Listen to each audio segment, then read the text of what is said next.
আল্লাহ রসুল কি বলেছিলেন? তোমরা যারা আলেম না, জীবনে যত কাজ করবা আলেমরে জিজ্ঞাসা কইরা করো। আর এখনের জমানায় কয় আলেমরা কিছু করবেন অন্যদেরকে জিজ্ঞাসা করে করুন।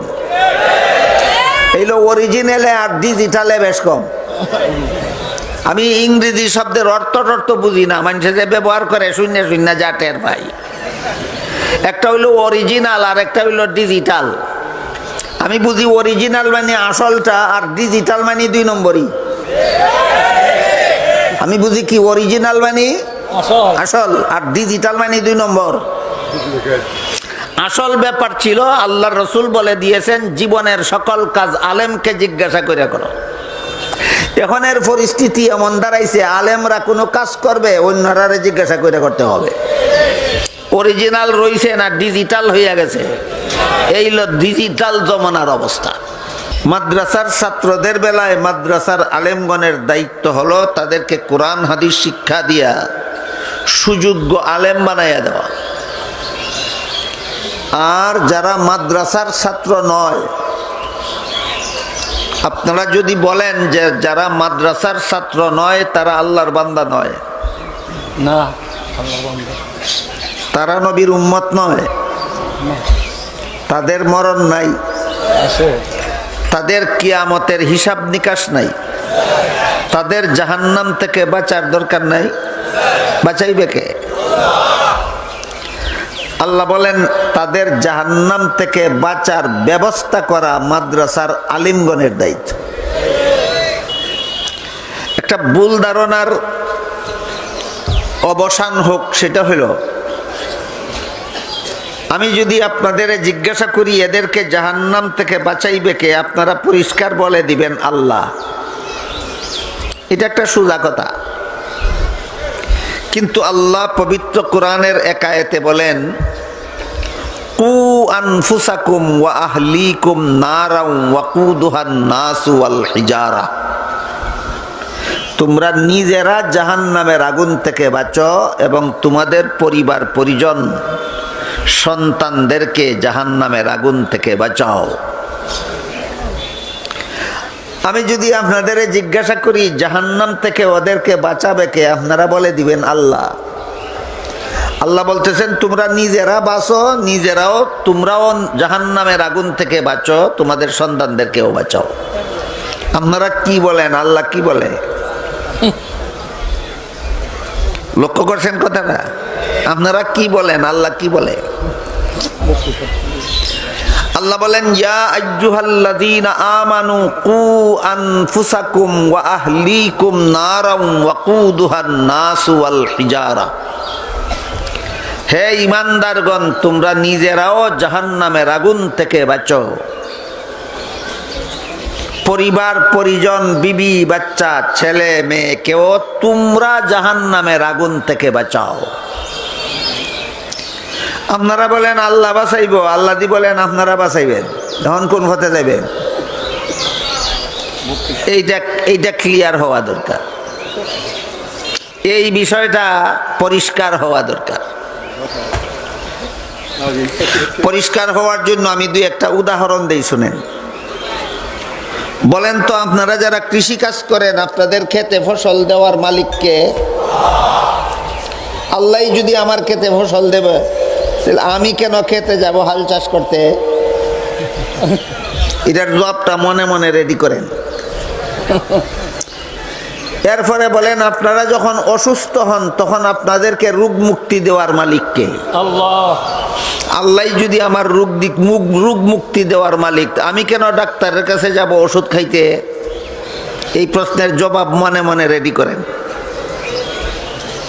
এবার বলুন আপনাদেরকে সন্তান দেওয়ার মালিককে? আল্লাহ যদি সন্তান দেওয়ার মালিক, আমি কেন বিয়ে করতে যাব? বিয়েটাও আল্লাহ করুক।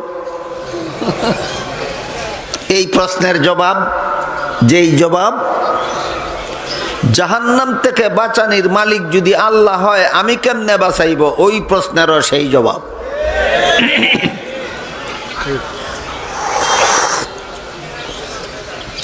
আমার খেতে ফসল দেওয়ার মালিক আল্লাহ, ঠিক আছে কথা, কিন্তু আল্লাহ আমার খেতে আসমান থেকে ফসল ডাইলা দিবে না। আমার কৃষিকাজ, আমার চাষাবাদের মাধ্যমে দিবে। আমি হাল চাষ করব, এটা আমার দায়িত্ব। আমি আগাছা পরিষ্কার করব, সেটা আমার দায়িত্ব। আমি বীজ বুনবো অথবা চারা লাগাইব, সেটা আমার দায়িত্ব।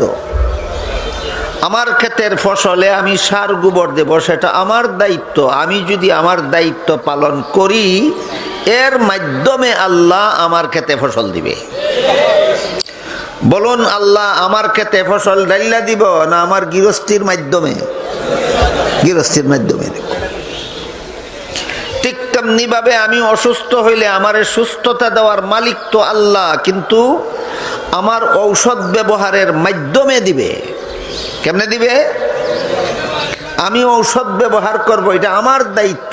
এর মাধ্যমে আল্লাহ আমাকে রোগ মুক্তি দিবে।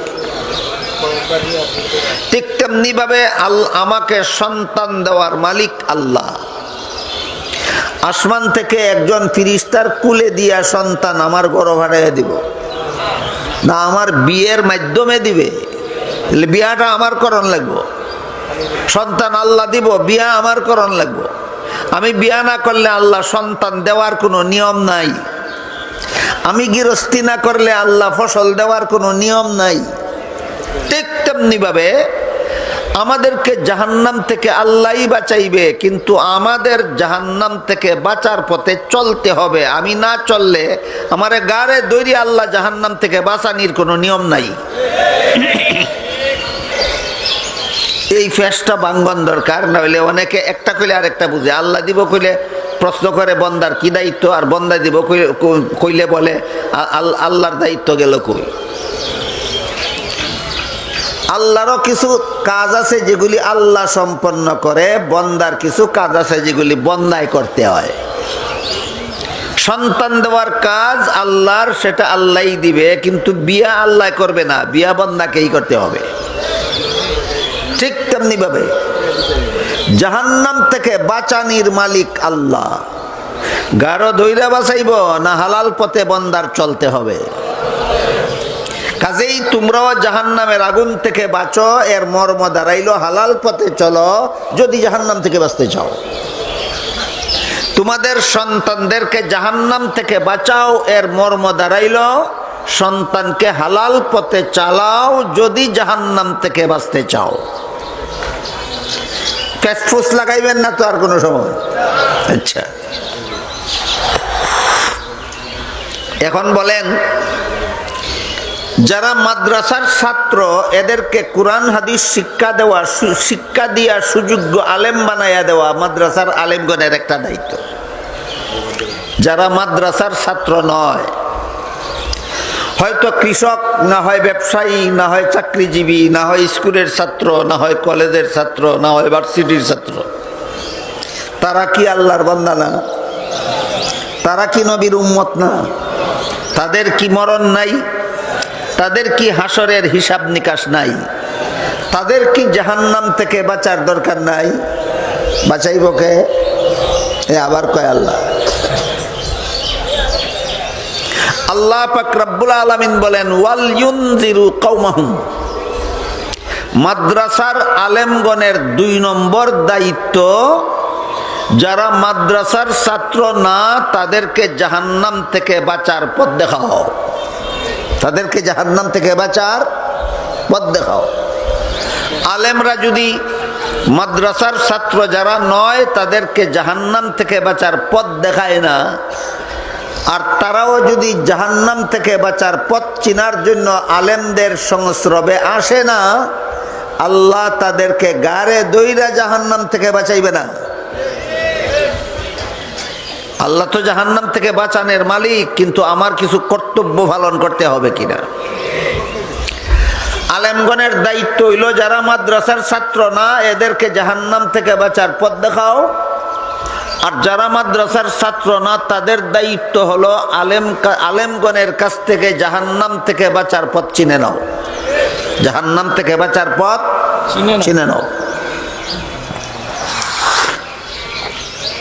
এই জন্য হাদিস শরীফে রাসূল করিম সাল্লাল্লাহু আলাইহি ওয়াসাল্লাম বলেন, কুন আলিমান আও মুতাআল্লিমান আও মুস্তামিআন আও মুহিব্বান ওয়ালা তাকুন খামিসান ফাতাহলিক আও কামা ক্বালা আলাইহিস সালাতু ওয়াস সালাম।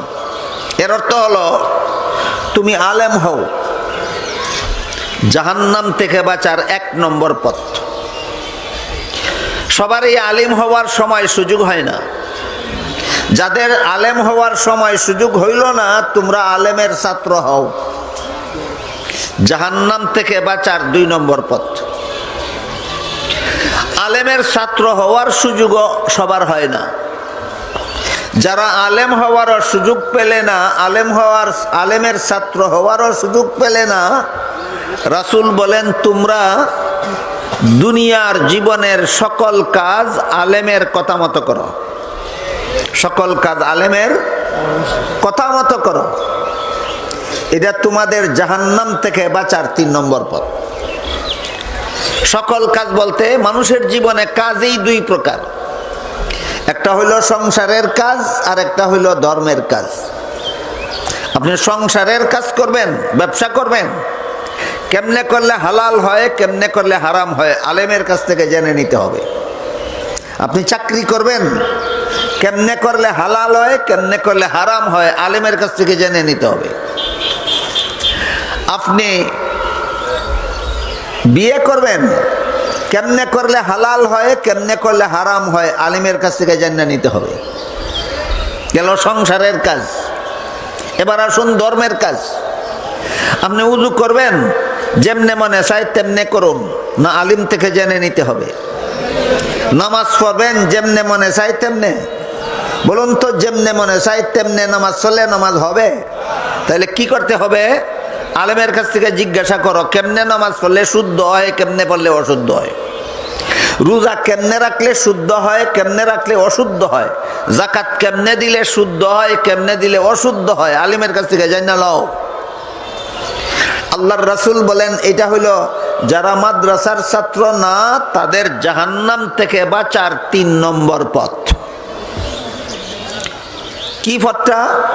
তুমি আলেম হওয়ারও সুযোগ পাইলে না, তুমি আলেমের ছাত্র হওয়ারও সুযোগ পাইলে না, তুমি জীবনের সকল কাজ আলেমকে জিজ্ঞাসা করে করো। কথা বুঝে আসছে? জীবনের কিছু কাজ, সব কাজ না সব কাজ, সব কাজ। কিন্তু বর্তমান জমানাটা অন্যরকম। এটারে বলা হয় ডিজিটাল জমানা। কেমন জমানা? এটারে বলা হয় ডিজিটাল জমানা। এখনের জমানার ধারা হইল, গতি হইল এটা যে আলেমরা কোনো কাজ করবে, যারা আলেম নয় তাদেরকে জিজ্ঞাসা করে করতে হবে। জমানা পাল্টে গেছে কিনা? আল্লাহ রসুল কি বলেছিলেন? তোমরা যারা আলেম না, জীবনে যত কাজ করবা আলেমরে জিজ্ঞাসা করে করো। আর এখনের জমানায় কয় আলেমরা কিছু করবেন, অন্যদেরকে জিজ্ঞাসা করে করুন। এইলো অরিজিনালে আর ডিজিটালে বেশ কম। আমি ইংরেজি শব্দের অর্থ বুঝি না, মানুষে যে ব্যবহার করে শূন্য শূন্য যা টের পাই। একটা হইলো অরিজিনাল আর একটা হইলো ডিজিটাল। আমি বুঝি অরিজিনাল মানে আসলটা, আর ডিজিটাল মানে 2 নম্বরই। আমি বুঝি কি অরিজিনাল মানে আসল, আর ডিজিটাল মানে 2 নম্বর। আসল ব্যাপার ছিল আল্লাহর রাসূল বলে দিয়েছেন, জীবনের সকল কাজ আলেমকে জিজ্ঞাসা করে করো। এখনের পরিস্থিতি এমন দাঁড়াইছে, আলেমরা কোনো কাজ করবে, অন্যরা জিজ্ঞাসা করে করতে হবে।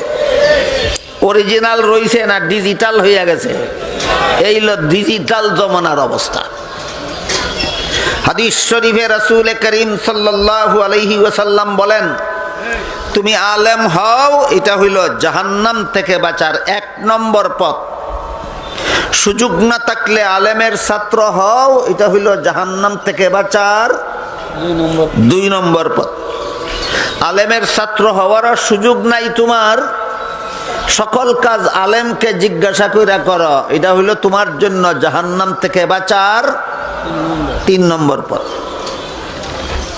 3 নম্বর সুযোগটাও যদি কারো না থাকে, ভালো রকম লক্ষ্য করবেন, সুযোগটা না থাকলে, আলেমকে জিজ্ঞাসা করার মতো সুযোগও যদি না থাকে, কেমনে সুযোগ না থাকে? ধরুন কথার কথা, একটা মানুষ জেলখানায় বন্দী হয়ে গেল 10 বৎসরের জন্য, 20 বৎসরের জন্য। আলেমের কাছে যাইতে পারলে তো আলেমরে জিজ্ঞাসা করতো, আলেমের কাছে যাওয়ারও তো সুযোগ নাই তার। এই লোকটা কি আলেমকে জিজ্ঞাসা করার সুযোগ রইল তার? না। এমন যদি হয়, রসুল বলেন তুমি যদি আলেমকে জিজ্ঞাসা করার সুযোগও না পাও, আলেমের সাথে অন্তরে মহব্বত রাখো, আলেমের সাথে অন্তরে মহব্বত রাখো। এটা হইল তোমার জাহান্নাম থেকে বাঁচার 4 নম্বর পথ। কত নম্বর? 4 নম্বর পথ।